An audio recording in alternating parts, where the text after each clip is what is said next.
మీరు ఇంతకుముందు stage shows చేశారు, మూవీస్లో కూడా కనిపించారు.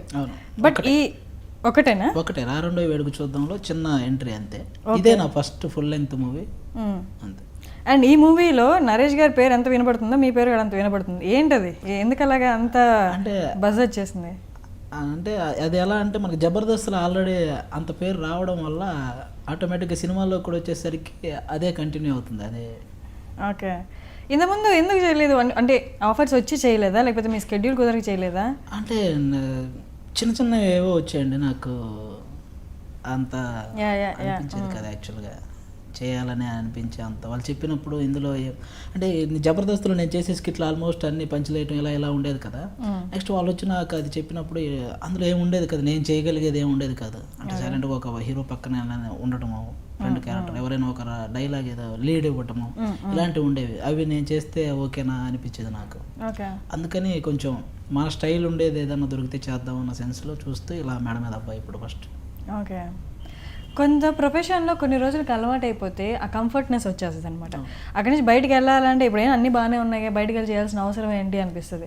ఆ కైండ్ ఆఫ్ ఏమన్నా వచ్చిందా మీకు? మేబీ ఇక్కడ నుండి నెక్స్ట్ స్టెప్ మూవీస్కి వెళ్ళాలి అంటే? అదేం లేదండి. అంటే జబర్దస్త్ అనేది ఒక ఎక్స్పీరియన్స్ అందరికీ బాగా ఉపయోగపడుతుంది. ఆర్టిస్టులందరికీ ఇంకో స్టేజ్కి వెళ్ళడానికి మంచి ఎక్స్పీరియన్స్. యాక్చువల్గా ఇందులో మనం ప్రతి ఒక సిచ్యువేషన్ తీసుకొని స్కిట్ చేస్తుంటాం, దానికి డిఫరెంట్ సిచ్యువేషన్స్ చేస్తుంటాం కాబట్టి అన్నీ అలవాటు అయి ఉంటాయి. అది ఒక సినిమాకి వెళ్తే చాలా ఈజీ అనిపిస్తుంది మనకు. వాళ్ళు ఒక డైలాగ్ పేపర్ ఇచ్చినా కూడా వెంటనే చూసేసి ఓకే అంటాం. అంటే అంత ఈజీ అనిపిస్తుంది అనమాట. కాబట్టి ఇక్కడే ఉండాలి అనే ఆ ఇదే ఉండదు, కానీ స్టేజ్లో ఎదుగుతూ వెళ్ళాలనే ఉంటుంది పక్క. ఓకే. చాలా ఇంటర్వ్యూస్లో చెప్పుంటారు, కొంచెం బ్రీఫ్గా చెప్పండి మీరు ఎక్కడి నుంచి వచ్చారు. అండ్ నేను విన్నది ఏంటి అంటే మీరు సాఫ్ట్వేర్ నుండి క్విట్ అయ్యి ఇట్లా వచ్చారు. కొంచెం ఒక బ్రీఫ్ కొంచెం. అంటే యాక్చువల్గా బీటెక్ అండి, నేను బీటెక్ చదివాను కందుకూరు ప్రకాశం ఇంజనీరింగ్ కాలేజీలో. ఓకే. ప్రకాశం జిల్లా మీద? ప్రకాశం జిల్లా. అక్కడ బీటెక్ చదివేటప్పుడే మాకు జబర్దస్త్ చాలా ఇంట్రెస్ట్. చదువుకునే రోజుల్లో ల్యాప్టాప్లో ఆ జబర్దస్త్ స్కిట్లు పెట్టుకొని నవ్వుకోవడం ఇవన్నీ చేసేవాళ్ళం. Next once Hyderabad job purpose మీద వచ్చినప్పుడు ఇక్కడ కూడా అదైతే మర్చిపోం కదా, సాయంత్రం అయితే ఆ వీడియోస్ పెట్టుకొని చూస్తూ బాగా ఎంజాయ్ చేసేవాళ్ళం. అలాంటిది ఆ షూట్ హైదరాబాద్లో జరుగుతుంది అనే విషయం తెలిసినప్పుడు మనకు వాళ్ళని చూడాలనే ఆతృత ఉంటుంది కదా. మేమేదో సరదాగా ఒక చిన్న షార్ట్ ఫిలిం తీసాము, ఒక త్రివిక్రమ్ గారిని ఇమిటేట్ చేస్తూ అంటే త్రివిక్రమ్ గారు మనందరికి ఇన్స్పిరేషను. ఆయన సిరివెన్నెల సీతారామ శాస్త్రి గురించి మాట్లాడుతూ చేసింది పదే చూడటం వల్ల ఏదో చేయాలనిపించింది, దాన్ని ప్యారడీ చేసాం అనమాట. అది అదిరే అభి అన్న మన టీమ్ లీడర్ అదిరే అభి అన్న చూసి బ్రదర్ ఒకసారి మీట్ అవ్వంటే ఒకసారిగా మెసేజ్ చూడగానే అరే జబర్దస్త్ నుంచి ఒక టీమ్ లీడర్ నాకు మెసేజ్ చేశాడు. ముందు అది బాగా ఉత్సాహంగా ఉండి అది ఎక్కడ జరుగుతుందో కూడా తెలుసుకునే అవకాశం వచ్చిందని వెళ్ళిపోయా అన్నపూర్ణకి. డైరెక్ట్ అన్నపూర్ణకి వెళ్తే అక్కడ అందరూ జబర్దస్త్ ఆర్టిస్టులు అందరూ కనపడ్డారు. సుధీర్ అన్న, గెటప్ సీన్ అన్న, ఇట్లా చంద్రన్న, ధనరాజు అందరిని ఒకసారిగా చూసేసారు. గారే మొత్తాన్ని చూసి వెంటనే ఫస్ట్ అభి అన్న ఎక్కడున్నాడో కలవాలనే విషయం మర్చిపోయి వీళ్ళందరితో ఫోటోలు దిగటం స్టార్ట్ చేశారు. వన్స్గా టీమ్ లీడర్ దగ్గర నుంచి కంటెస్టెంట్ల వరకు అందరితో ఫోటోలు దిగేసా. ఫస్ట్ ఫోటోలు దిగి తర్వాత అభి అన్నతో మాట్లాడి ఇట్లా అది నాకు నువ్వు రాసిన స్క్రిప్ట్ బాగా నచ్చింది బ్రదర్, నాకు స్క్రిప్ట్ ఏమన్నా రాయగలవా అని.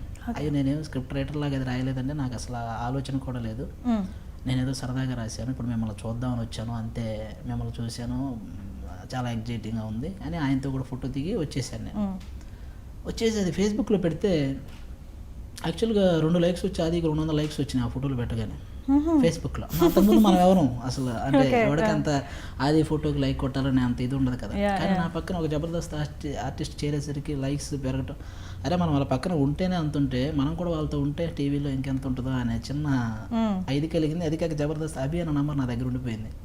ఇక మెసేజ్లు పెట్టడం స్టార్ట్ చేశాను. ఆయన ఏంటి విశేషాలు, స్కెచ్లు చాలా బాగుంటాయి, ఒకసారి నన్ను కూడా చూడండి ఇలా పెడుతూ ఒక ప్రాసెస్లో ఆయనకి గుర్తుండిపోయింది. ఎవడో అడుగుతున్నాడు, నన్ను రోజు చావు కొడుతున్నాడు అనే విషయం గుర్తుండిపోయి రా బ్రదర్ అని చెప్పి పిలిపించాడు. అప్పుడు ఫస్ట్ టైం స్టేజ్ ఎక్కా. అది కూడా ఏంటంటే ఒక సునీల్ గారిని రిక్షాలో లాక్కొస్తా అంతే. సునీల్ గారు ఏదో మూవీ ప్రమోషన్ కోసం వచ్చి రిక్షాలో ఉంటారు, ఆయన లాక్కొని రావటం నా సీన్ అంతే. అలా కనపడినా చాలు అనుకునే అంత ఇంట్రెస్ట్ అనమాట జబర్దస్త్ అంటే. అది కనపడి అది మళ్ళీ ఫేస్బుక్లో పెడితే మొత్తం మా వాడు టీవీలో వస్తున్నాడని చెప్పి అందరూ. కానీ తీరా చూస్తే టీవీలో అలా చూస్తే అలా వచ్చి వెళ్ళిపోతా.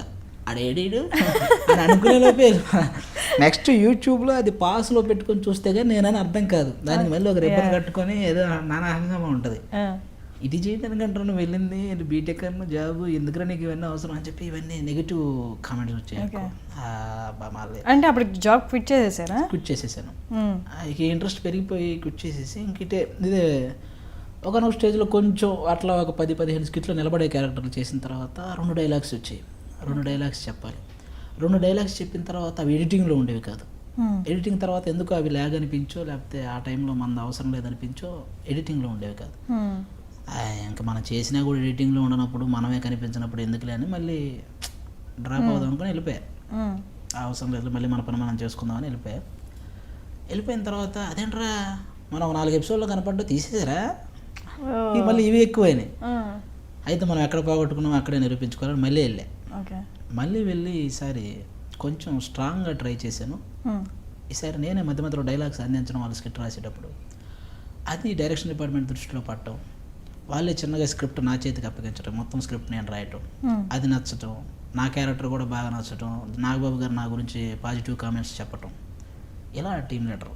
ఆ తర్వాత ఇక్కడ ఈ ఫీల్డ్లోకి వచ్చాక నిలదొక్కునేది చాలా కష్టం ఉన్నారు. మీరు మళ్ళీ వెళ్ళిపోయి మళ్ళీ వచ్చారు. అండ్ ఈ జబర్దస్త్లో జరుగుతూనే ఉంటుంది నార్మల్గా, బయటకు వెళ్ళి రావడం మళ్ళీ ఉండడం అదంతా. సో బయటికి వెళ్ళి రావడం మళ్ళీ వచ్చి మీరు మళ్ళీ మీ స్క్రిప్ట్ మీరే రాసుకోవడం అంటే చాలా పెద్ద ప్రాసెస్.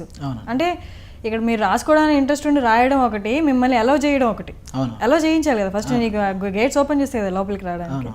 సో అది కష్టమైందా మీకు? పక్క అంటే ఒక టీంలో ఒక 7-6 ఉంటారండి ఆల్రెడీ అంటి పెట్టుకుని కొంతమంది ఉంటారు. వాళ్ళ మధ్యలో నుంచి మనం ఒక పొజిషన్కి వెళ్ళాలంటే చాలా కష్టం. యాక్చువల్గా ఆ 7 ఉన్నప్పుడు నేను లాస్ట్ పర్సన్ అక్కడికి వెళ్ళి జాయిన్ అయ్యే వాళ్ళలో. ఇప్పుడు టీమ్ లీడర్ తర్వాత నెక్స్ట్ ఒక పర్సన్కి ఉంటుంది, నా తర్వాత వీడేరా అని ఆడుకుంటా, నా తర్వాత వీడేరా అని, అట్లా 7 ఉన్నారు. ఆ టైంలో నేను ఆ 7 దాటి వెళ్ళాలంటే ఫస్ట్ ఆయుధం ఏంటంటే స్క్రిప్ట్. ఓకే. ఆ 6 మించి నా మీదకి వాళ్ళ దృష్టి నా మీదకి రావాలంటే స్క్రిప్ట్ ఈజ్ మెయిన్ అని అనుకొని నేను స్క్రిప్ట్ మీద దృష్టి పెట్టి ఎక్కువ వాళ్ళు చెప్పేటప్పుడు డైలాగ్స్ మధ్యలో అందించడం, అవి వాళ్ళకి నచ్చటం, అలా వాళ్ళ దృష్టి అంతా సెకండ్ లీడ్కి నేను వెళ్ళే అంత స్థాయికి వెళ్ళిందనమాట ఒక స్క్రిప్ట్ వల్ల. ఓకే. అలా మనం వెళ్ళిపోయాం. అంటే కష్టాన్ని ఈజీ చేసుకున్నాం అంతే.